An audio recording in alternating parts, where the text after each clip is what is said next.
Hello and welcome.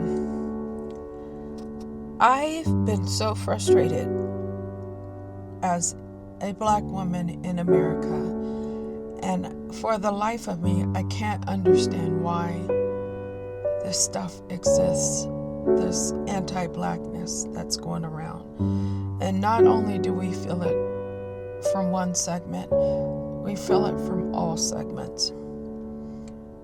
And after this election, I used to be a little bit optimistic. I knew it was there, and I experienced it, but I always thought it was basically the other person's problem in their weakness. And in essence, I'm right about it.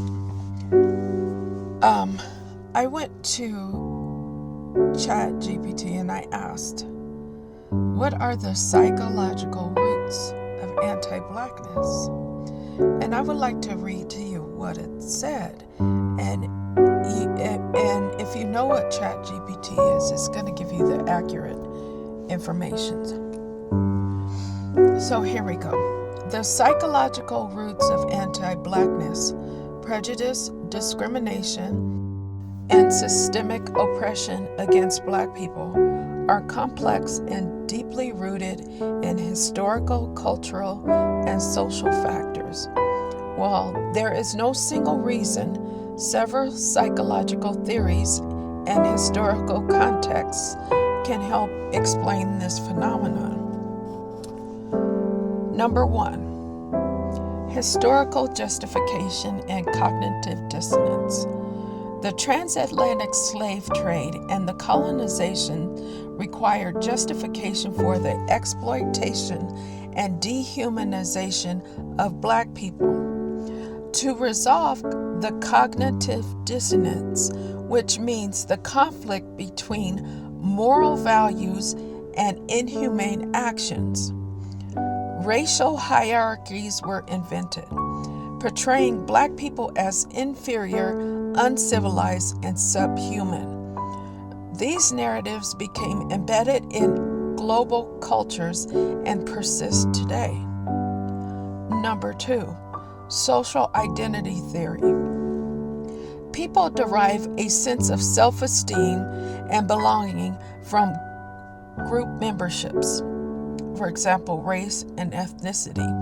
To bolster their group status, individuals may devalue or discriminate against outgroups, including Black people.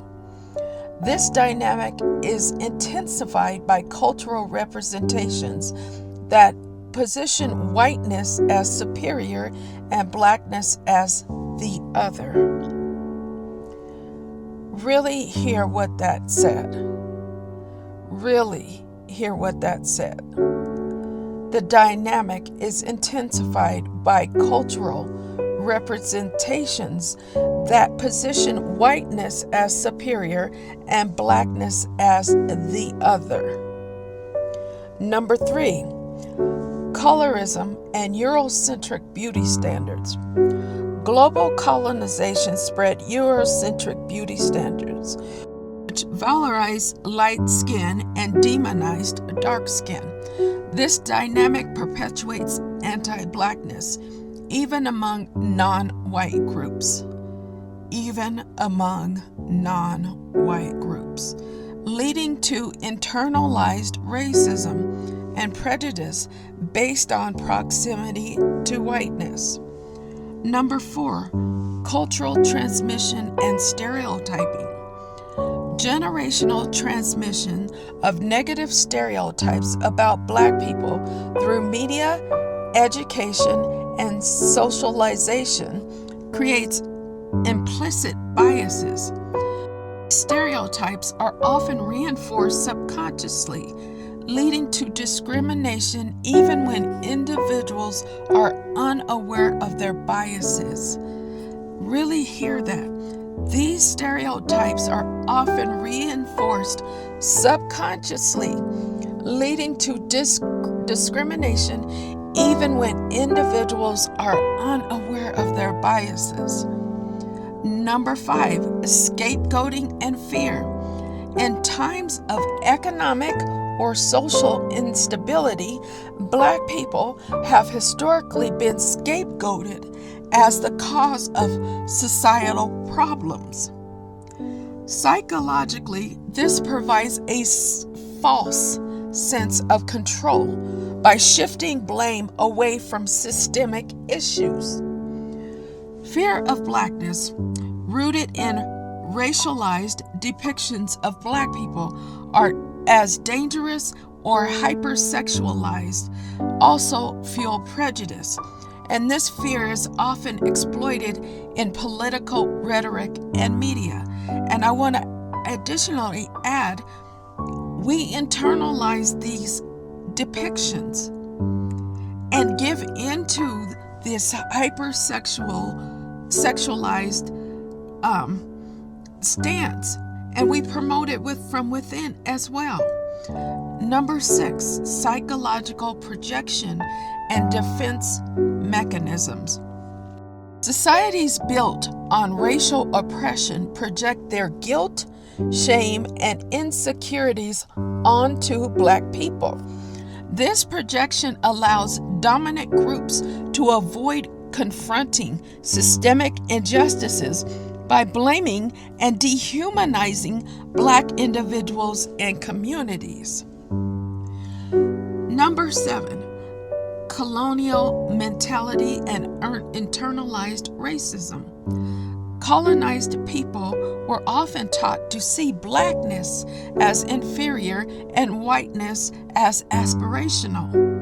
This colonial mentality leads to anti-Blackness within and between non-white groups, such as you see the anti-Blackness in Asian groups against Blacks or Latin groups against Blacks, as they strive to align with whiteness to gain societal acceptance and power.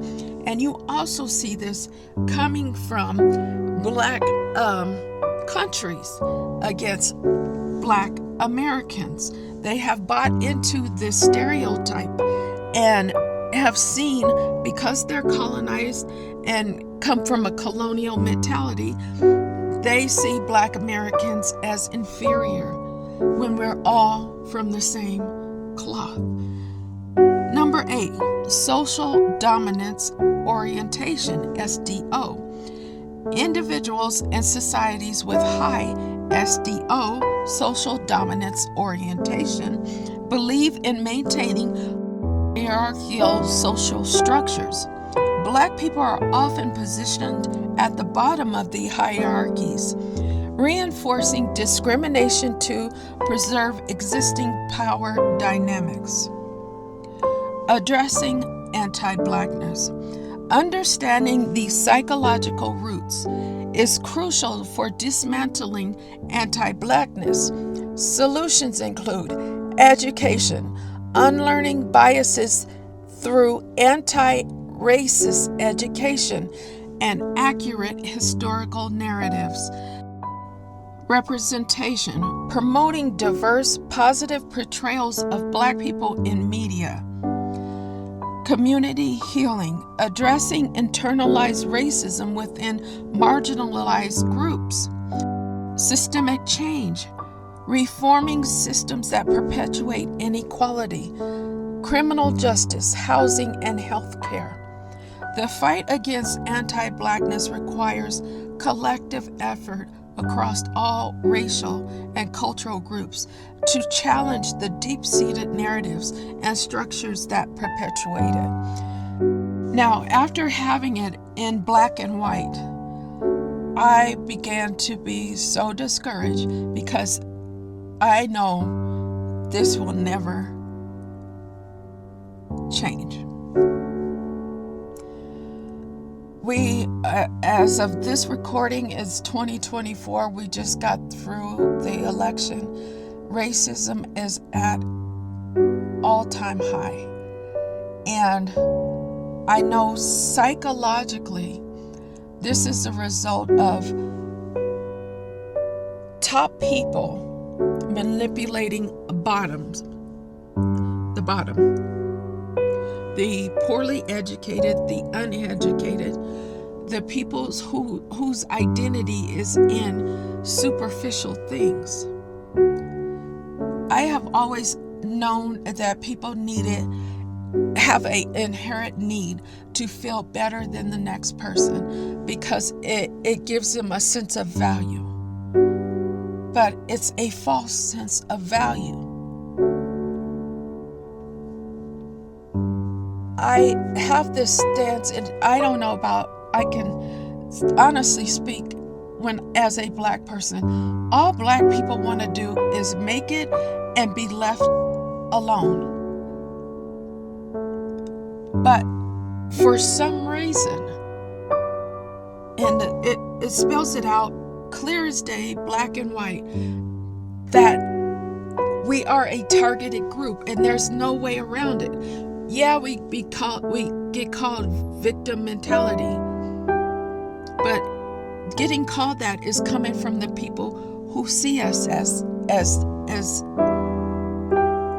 something inferior, to justify their stance in trying to have proximity to the aspirational, which is the white culture. I don't see that changing. I don't have hope for this. I don't have any dreams of a brighter day anymore. I really don't. We've been struggling with this since slavery was instituted, and by people who had cognitive dissonance, who morally they knew it was wrong, but they had to justify it in some way, whether it was through because they were intimidated or the economic factor of having free labor, but they needed to control the situation. I used to wonder, why is it that everybody seems to not to have this issue with us? And I got to wondering, why do we even try anymore? It's that point where why do we even try? And it's not that we try, we just want to be left alone.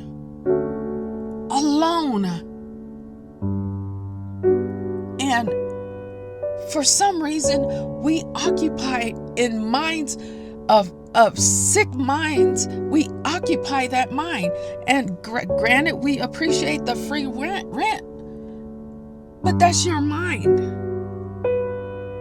That is your mind. And it's almost like people are used as puppets and they know it. That's where cognitive dissonance is. Even if you're uneducated, you know you're being used. But it fuels you because you have no power anywhere else. So you have to find some sense of power. And like it says, in economic instability, it becomes so prevalent because it's like a deflection against the real issue.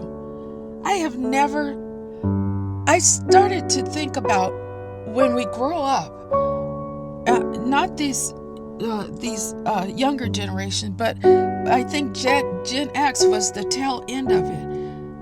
You're taught you're supposed to be good. You're supposed to do your best. You're supposed to be a model citizen. But even when you're a model citizen, you're still targeted. When does it stop? When does it stop? And I went on to ask it, how is it that Black people, what can Black people do to overcome, even through psychological means? And I would really like for Black people to really hear what the ChatGPT had to say about this. overcome the pervasive effects of anti-Blackness, both external and internalized, requires a multifaceted approach that incorporates psychological, social, and cultural strategies. While the burden of dismantling racism lies primarily in those who perpetuate it, you hear that? While the burden of dismantling racism lies in primarily those who perpetuate it, meaning it is not for us to solve it for them. Black people can take steps to empower themselves and foster resilience, healing, and growth. Below are psychological strategies and practical strategies to implement. Number 1, cultivate a strong sense of identity. And I don't know about you guys, but I am a middle-aged Black woman, and I'm tired. I'm tired of having to be so strong. And then we turn around and get demonized for trying to protect ourselves. But I digress. I'm going to read this. Learn and embrace history. Understanding and celebrating Black history, culture, and contributions can counteract narratives of inferiority. Knowing the achievements of ancestors foster pride and resilience. And I don't know necessarily that we have an inferiority complex. I think when you're targeted like this, makes you more aware of how I talk to people all day, every day. And when Kamala Harris was running, she said we have more in common than we do differences. That is the absolute truth. And when you talk to people from all over the world, you'll realize that we are all the same. We are all the same. So I don't think necessarily that Black people suffer from inferiority complex. People in other positions would like us to believe that, because that will stop us from progressing forward. I applauded women, Black women, Black men, for going to college and getting education. And I'm not demonizing anybody that hasn't been to college, but education opens your mind to a lot of things that were taught to you, that were a lie that you internalized, and it guides you to make unhealthy decisions in your life. So education opens those avenues to choose better. That's my only thing. I had a dad that didn't even know how to read, but he successfully ran his business for over 40 years. Successful, and I mean successful.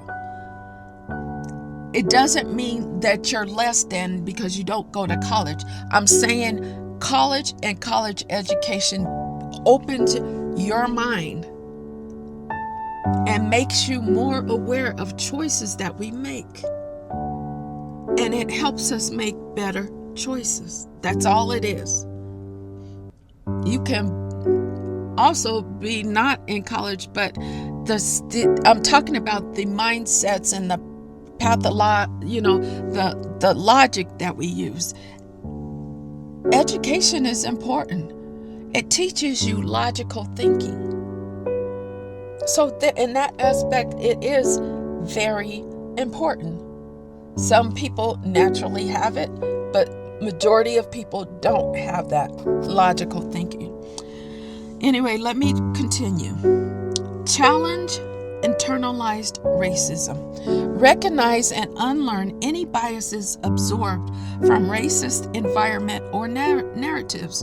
This involves questioning Eurocentric beauty standards, cultural norms, and societal expectations. And I have said this time and time again. We are not going to get over racism until we get it out of our culture and out of our psyche.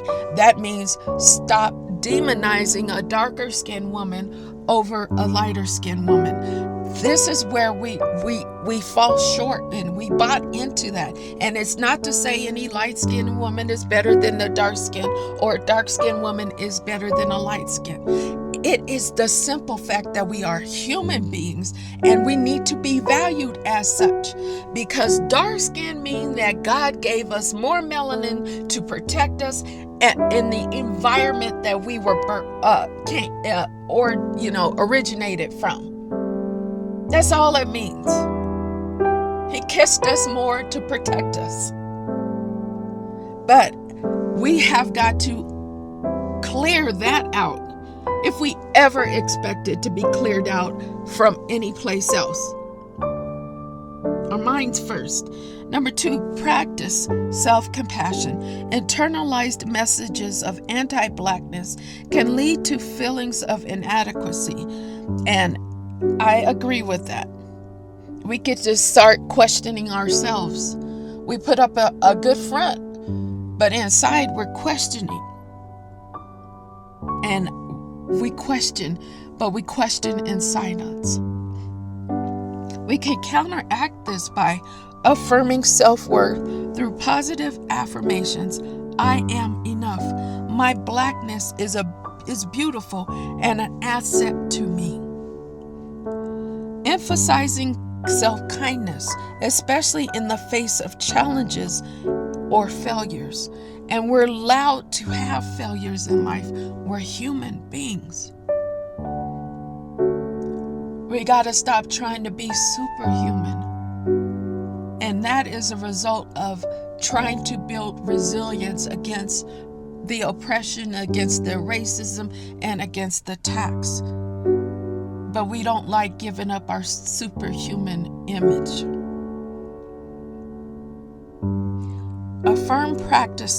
Affirmation practices.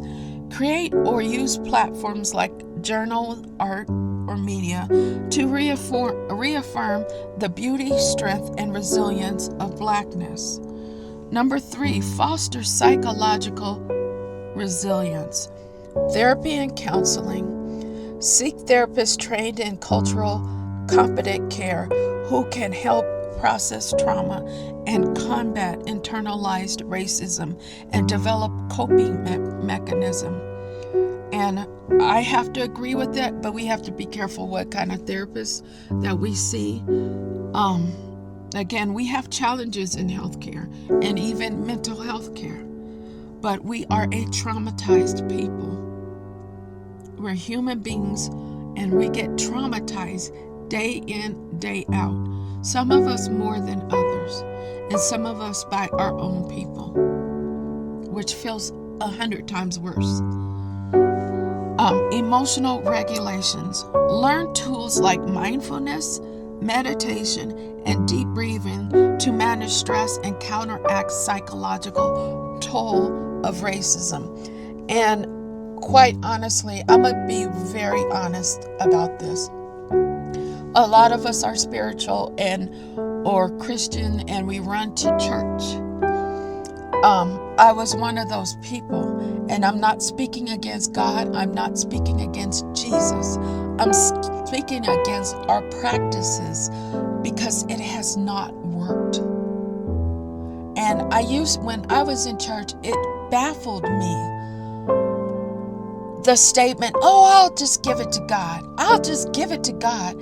And people never take the time to heal because they're so busy deflecting, when I believe that God gave us the challenge to overcome. But you're not overcoming if you don't work it or address it. But it's used as a coping mechanism, when in essence He's blessed you with a challenge to overcome for His greatness. And I don't know, I'm saying that, but if you don't believe in that kind of thing, then then disregard what I said. But it is a challenge that we as a people need to get over. We cannot keep deflecting with statements like, oh, I'll just give it to God. I'll just give it to God. Because we don't want to feel that pain. We're running from the pain. We're deflecting the pain. We know the truth that we are just as valuable as anybody else on this earth. And I believe you cannot demonize and get away with demonizing what God has created. And that includes within our culture. And we have got to get to the place where we see each other for the beauty that we are. And once the greatest tool racism ever used was to get in our mind. It's a psychological warfare. And if racism has its pawns, then we need to address it instead of deflecting and running away or taking it out on each other by picking up guns and shooting each other or hurting each other or fighting each other. Community support. Connect with people who understand and validate your experiences. We have to be collective. We have to collect together. And I'm an introvert and I don't like being around people, but we're about to go through some tough times. If we didn't believe it before, we see it now. We got to the point where we believed that we could, and now they're showing us that we're not supposed to. So we have to collect.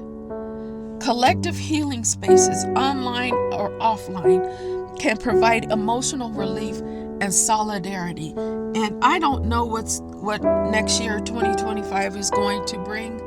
I pray that some kind of way this gets turned around. It gets turned around. It's psychological warfare. And we have to be equipped to fight it. Number 4, strengthen community bonds. Build support networks. Engage with family, friends, or organizations that uplift Black voices and experiences. These networks can provide emotional support, resources, and practical assistance. Mentorship and role models. Speak out and become mentors to inspire others in the community. Seeing examples of success, perseverance can be empowering. And we have this generational gaps. We have everything, all the generational strife and all that stuff that's going on. And I'm asking all of us to lay down the anger at each other, because we're going to really need each other. Develop critical consciousness. Educate yourself about racism. Understand how systemic racism operates to avoid internalized blame and shame. That is a tactic that is used to internalize blame and shame. Knowledge is empowerment and can dismantle feelings of powerlessness. And when humans feel powerless, they become angry. They become combative. Remember, we are human beings in this challenge. And feeling powerless is one of those things that can trigger a whole lot of other unresolved issues. Challenge oppressive narratives. Speak out against microaggression, stereotypes, biases in constructive ways. Protect your mental health while advocating for change. And a lot of people, because we speak out, we have spoken out against this, demonize us as playing victims. And until it's them that get to be the victims. And we sit back, we tried to tell you. But here, my stance with this, we have tried to make efforts to change their perception to little or no avail. How long has it been since Martin Luther King? It is not for us to change them. It's for us to change what's going on internally and become empowered through that. That is not to mean to dominate anybody else. Nobody needs to dominate anybody else. Nobody needs to feel superior to anybody else. We're human beings. And that's the fight we need to fight. We're human beings too.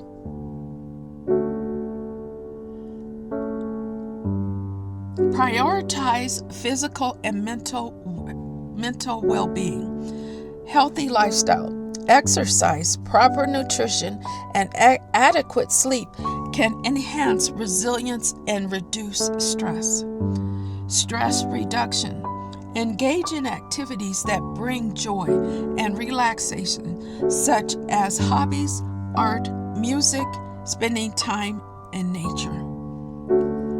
These are the things that nobody can take away.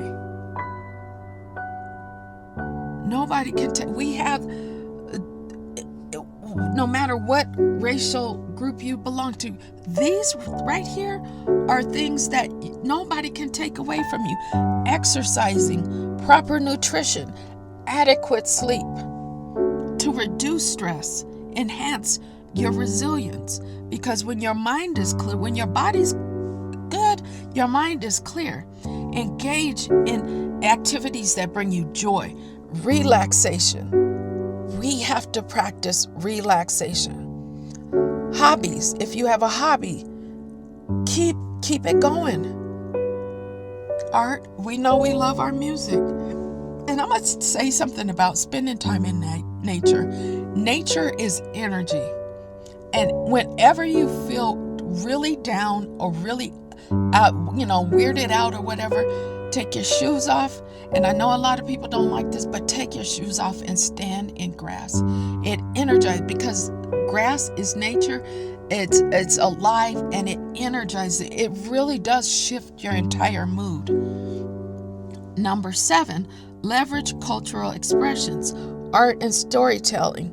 Use creative outlets like writing, music, and art to express personal and collective experiences. We do know we do that. And anytime anything is oppressed, it seems like creativeness is an outlet.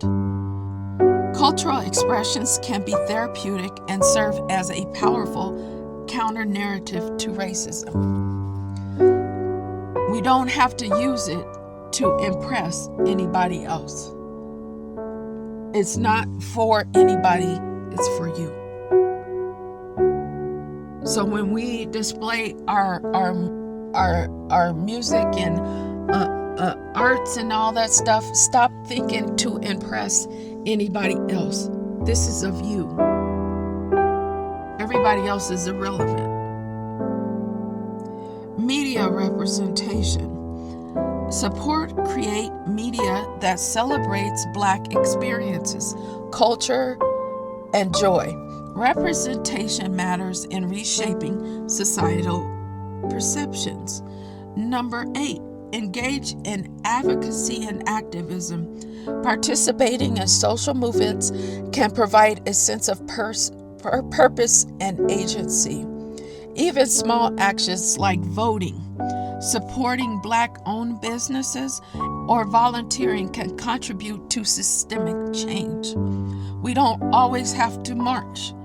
And although marching is important, I'm here to say with this new administration coming in,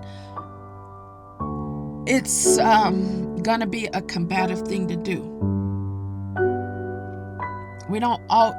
Our cries aren't going to get heard that way. We need a different approach. We've been marching for 50, 60, 70 years, and it's still the same. We need an alternate approach. We need the alternate approach in taking our power by not making them accountable, but strengthening us from within. Find joy and celebrate Blackness. Oh, I forgot. Protect mental health and activism. Balance advocacy with self-care to avoid burnout. Number 9, find joy and celebrate Blackness. Reclaim Black joy. Celebrate achievements, traditions, even moments of happiness. Joy is a form of resistance against oppression. I really liked when you saw the DNC rallies. That was some joy in those rallies, and we have to maintain that. Whether you're Black, you're white, whatever you are, maintain the joy from within. Collective celebrations. Participate in events like Juneteenth, Black History Month, or local community gatherings to foster unity and positivity. And with this next, we don't know what these next 4 years are going to be. They're probably going to attack Black history. They're probably going to attack Juneteenth. But here, I'm not saying let them get by with it. We can voice our opinions, but don't internalize it. Don't get angry. We already know it's coming. But we can celebrate it. We can do what we can, and nobody can take that away from us, right? Number 10, reframe narratives of trauma. Recognize the strength and resilience inherent in Black experience. Instead of focusing solely on pain and struggle, highlight narratives of survival, creativity, and triumph. Exactly. I love that statement. Instead of focusing solely on pain and struggle. And this is what I meant by whatever they do. We need to not focus in on pain and struggle and get on news whining and being emotional about it. No, we need to highlight survival, creativity, and triumph. I get irritated when people get online and try to trigger emotions in people that don't care. That's giving them the power, and they're feeding off of the joy of making you miserable. Don't give them that. And this is not, and I'm not doing no anti-whiteness at all. I'm saying those who are practicing this racism, those are the ones I'm addressing. And if you're not that type of person, this isn't addressed to you. Therapeutic storytelling. Sharing personal experiences in safe spaces can transform trauma into empowerment. Number 11, practice radical self-love. Prioritize yourself unapologetically. This includes saying no to situations that drain your energy, setting boundaries, and unapologetically embracing who you are. And that's an individual responsibility. Because once we do it individually, collectively, that's a powerful force. 12, spiritual grounding. For those who are spiritual or religious, faith can be a powerful source of hope, strength, and guidance. Practice prayer, meditation, and connecting with spiritual communities that can provide solace. And it can provide solace, but be careful not to keep hearing narratives about how oppressed you are. Listen to words that inspire and strengthen you, not continue and perpetuate oppression from the pulpit. Not keep rehearsing pain.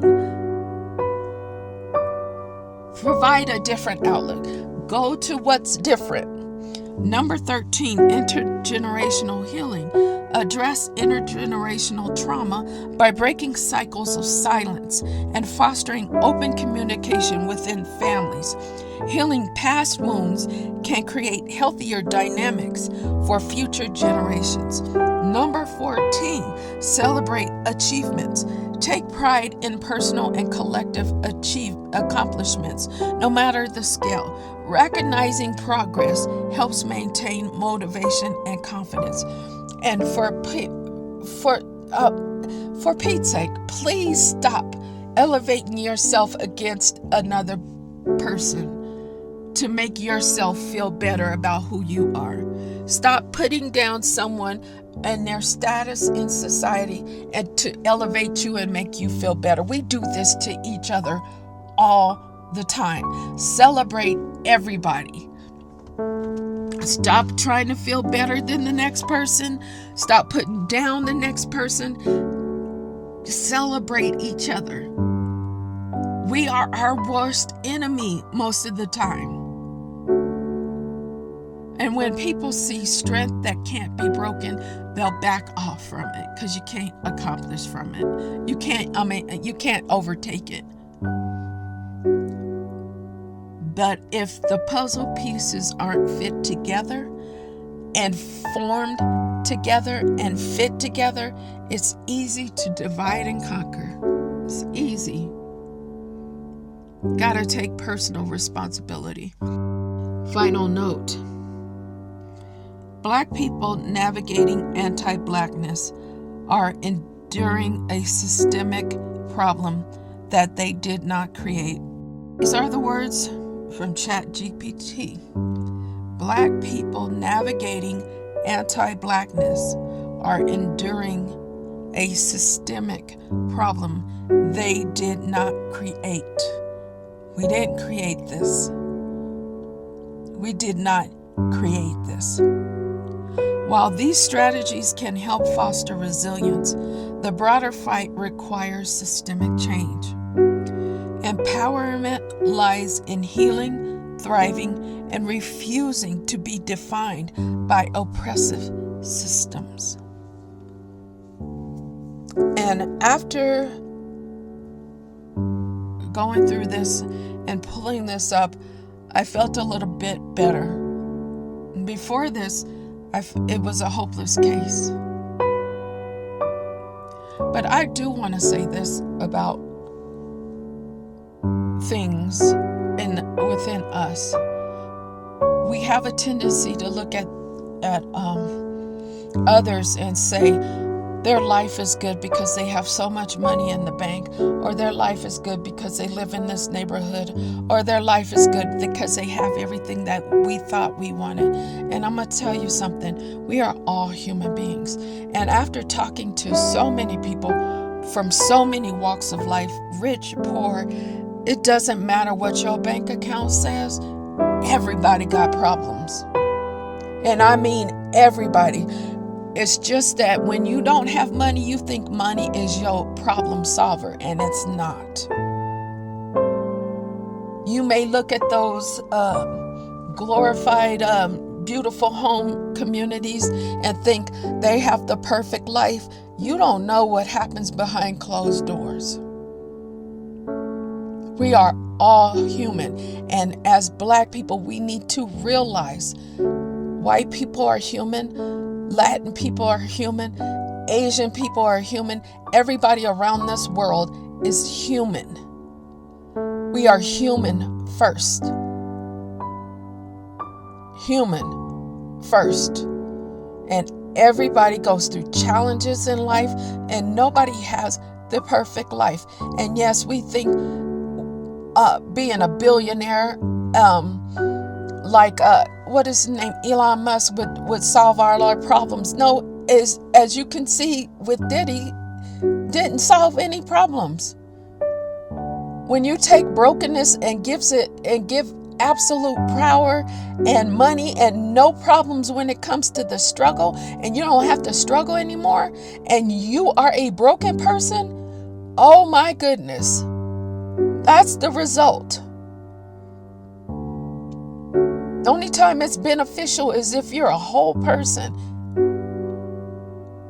and you psychologically, emotionally, are you have that emotional intelligence and reasoning and logic that play in, because with absolute power and absolute money, and you don't have anybody to answer to, that's when you know who you are and what you're capable of.